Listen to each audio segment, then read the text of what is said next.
would find the area of a triangle given a side angle and side. But first, let's think about what is the area of a triangle in general anyways. So the area of a triangle equals 1/2 the base times the height, right? And if we're given some non-right triangle, then we have to figure out like what does it mean to have a base, right?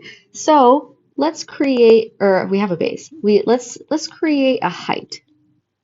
So I'm going to draw a line straight from the top down to the base. I'm going to call this h the height. And then we're going to talk about, now that we've made a right triangle, let's talk about what h is. So what is h? Can I write h in terms of any of the other known angles or sides, right? So let's look at a sine function from b.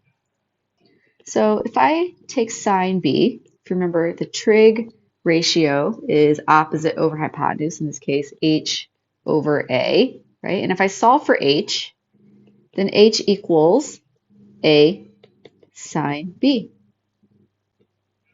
And I could do the same thing on this side with a. So like h could also equal b sine a, right? So I'm going to write h equals a sine b. And now that I have a replacement for h, I could plug it into h, into the area equation. So I can get an area equation just in terms of the sides and angles without referencing the height by rewriting, so the base, in this case, the base is c, right? So c times h, which is a sine b. And if I want to rearrange some of the letters to make it a little neater, I could write it as 1/2 ac sine b. And this is another way to find the area given two sides in an angle or a side angle side situation. Now, this is not just true for angle B, but this is also true for angle A's and C as well. So we could generalize this if we did the same thing but rotated the triangle or just did the other side, we would get 1/2 BC sine A, right? And we would also get A equals 1/2 AB sine C. So these are all part of our area equations. Now we can use this to apply to finding the area of some random triangle. So if we're given, for example, a triangle,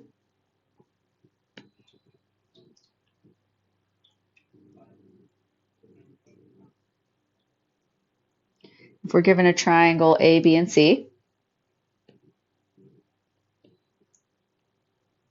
and say we know that this is a side length of 10, we know this is a side length of 8, and B is about 40 degrees, right?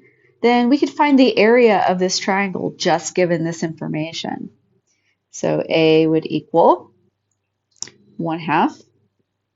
Remember, 8 equals A, 10 equals C.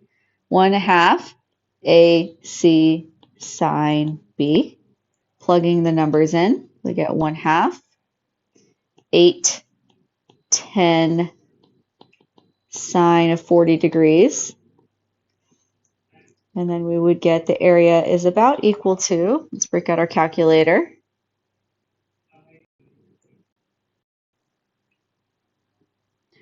We get 0.5 times 8 times 10 times sine of 40, which is about 25.71 units. We haven't really specified units, but that would be the area of this.